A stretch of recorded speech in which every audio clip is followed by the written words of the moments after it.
Ninguém aqui acha que Donald Trump e Luiz Inácio Lula da Silva se amam, né? Então vamos começar sendo pragmáticos. A chave está em 4 números.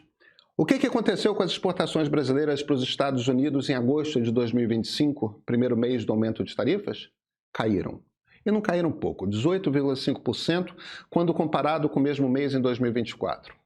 O que aconteceu com nossas exportações para lá em setembro? De novo, caíram mais, 20,3% comparando com o ano anterior.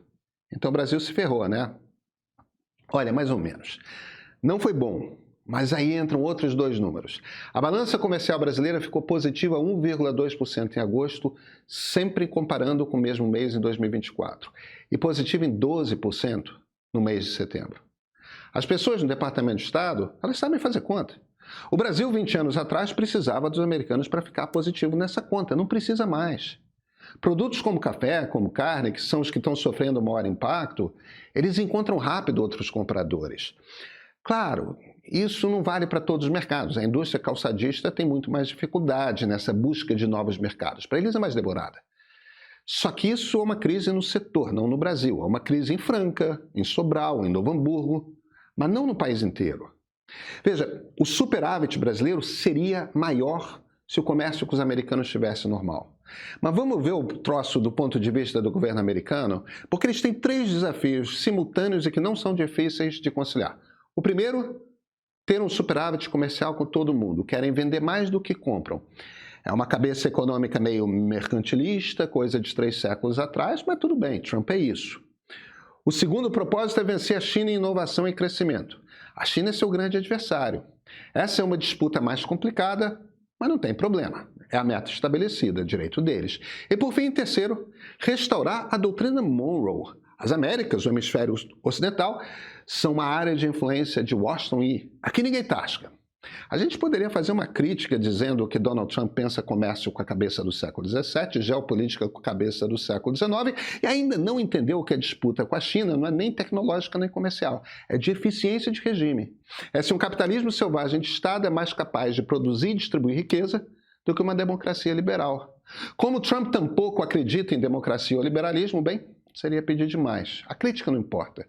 O que importa é o seguinte: assim, Trump compreende o mundo. E isso dita como ele compreende o Brasil. A América pertence a Washington e a China não deve entrar aqui. Tudo certo. O que faz com um país latino-americano do tamanho dos Estados Unidos continentais, com 203 milhões de habitantes, e que mesmo sobretaxado em 50% ainda segue com superávit comercial pelo mundo? Ou seja, um país que não depende muito do comércio com eles. E que, perdendo esse comércio, vai evidentemente começar a consolidar mais mercados para os seus produtos na Ásia. Principalmente na China. Bem, de duas uma.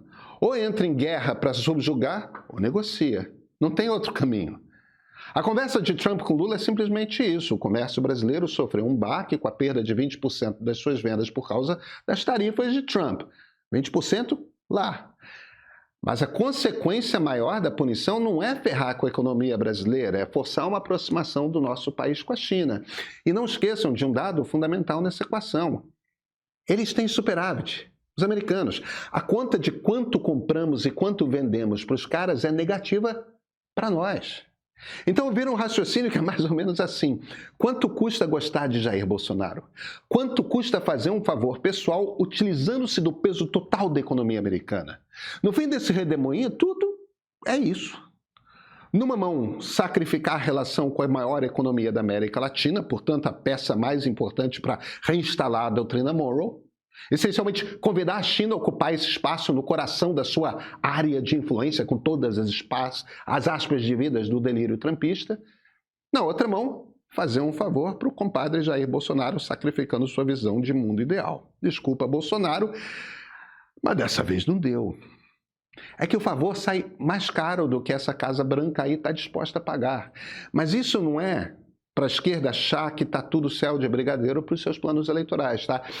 Porque vocês viram as eleições argentinas? Pois é, tem isso também e não é um detalhe. Ali tem um recado para o Brasil, para a esquerda brasileira. Vem comigo. Eu sou Pedro Doria, editor do Meio.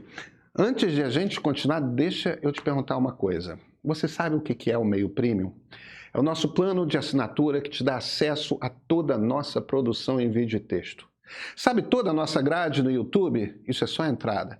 No nosso streaming tem séries como Ponto de Partida Série, com episódios muito mais profundos, produzidos com qualidade de cinema. Além disso, você recebe acesso ao Meio Político e a edição de sábado, que são edições especiais com reportagens e análises que explicam os grandes temas da atualidade, da geopolítica mundial, os avanços tecnológicos e a crise climática. O link está na descrição. Experimenta, vale muito a pena. E este é o ponto de partida.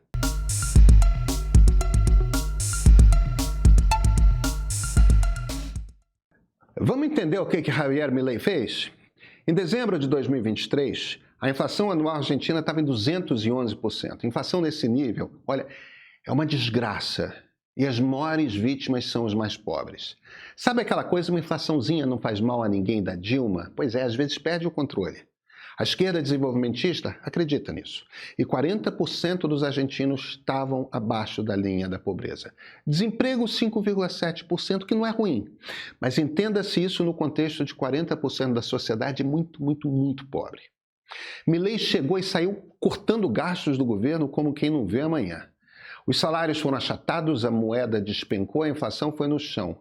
Por uns meses, os números todos ficaram muito ruins. O número de muito pobres aumentou.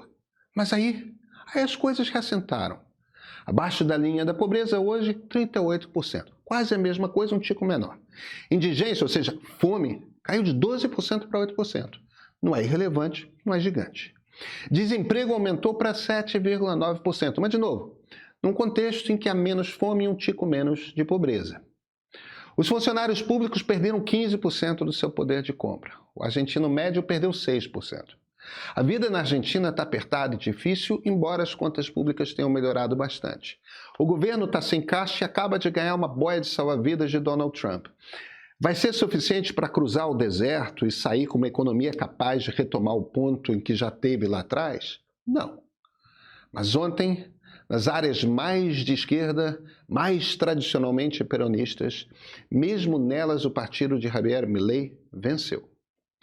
O que os argentinos estão dizendo nas urnas é o seguinte: o caos que o peronismo fez com a economia foi tão grande, destruiu a vida de tanta gente, que eles continuam achando que o sacrifício agora vale a pena. Os argentinos preferem Milei à volta do desenvolvimentismo. Isso é um trauma muito profundo. O que tem a ver com o Brasil? Em 2015, no pior momento da crise econômica de Lula e Dilma, a dívida bruta do governo estava em 65,5% do PIB e a taxa básica de juros em 14,25%. Vamos entrar em 2027, no governo Lula 4, se ele for reeleito, com uma dívida bruta de 82% a 84% do PIB. Isso é um indicador muito pior. O juro possivelmente vai lá estar um cadinho menor, tá? Com alguma sorte, se tudo der muito certo. Quem sabe até ali pela faixa dos 12%. Mas depende muito de quanto o governo pretende gastar no ano que vem, que é eleitoral. Não estaremos em 2027 numa recessão. O PIB deve crescer timidamente. Em 2015 estávamos com PIB negativo. Tem duas contas para prestar atenção. O governo precisa muito ou cortar gastos ou arrecadar mais. Esse governo não acredita em cortar gastos, então precisa combater a sonegação e aumentar imposto em algum lugar, de algum jeito. O Congresso não vai deixar, né? E qualquer crise aqui ou lá fora que faça o dólar fugir, que faça o real desvalorizar, mexe com a taxa de juros, com a Selic, que faça subir um ponto, Deus me livre, 2, a dívida pública explode. E vamos dar uma real aqui. O mercado aposta que Lula vai perder. Isso está segurando dólares aqui dentro do Brasil. Uma vitória de Lula fará muito investidor estrangeiro sair do Brasil. Estamos a um fio de uma crise muito séria. Se acontece uma crise econômica séria nas mãos de Lula, já no início do seu 4º mandato, com o Congresso pesadamente de direita e sua popularidade despenca, com que cenário ficamos? O que acontece? Um pedaço grande da esquerda não acredita em responsabilidade fiscal, não de verdade. Fernando Haddad está sozinho nesse governo. Qual é a lição da Argentina? Bem, os argentinos perderam poder de compra com Javier Milei e ainda assim foram ontem para as urnas e votaram em massa nele. O trabalho que a esquerda terá para se reerguer no nosso vizinho ao sul vai ser imenso. E se ocorrer de nos próximos anos a economia argentina começar a se recuperar sem inflação, com enriquecimento real da população, aí é uma década por baixo de direita no poder, tá? As notícias no fronte americano são promissoras e o declínio do bolsonarismo parece estar se estabelecendo. É uma ótima notícia e não só para a esquerda, para todos nós brasileiros. Mas Milei está ali acenando. Eu posso ser você amanhã. Vem conferir agora o melhor do meio. Com Plano Premium mais cursos, você acessa todo o acervo de conteúdos do meio, incluindo cursos de História, Política, Inteligência Artificial, Arte e Comunicação. E acabamos de lançar nesse acervo as aulas do curso sobre História da Arte, O Tempo e o Agora, com Yuri Quevedo, curador da Pinacoteca de São Paulo. É uma viagem que vai desde a perspectiva renascentista até as imagens que você vê hoje nas redes. E quem assina o Premium mais cursos também recebe a news diária mais cedo, tem acesso ao catálogo exclusivo do streaming e lê as matérias e entrevistas especiais com o nosso time de jornalistas e convidados. Tudo isso por R$ 70 por mês. Experimente em nomeio.com.br/seja premium.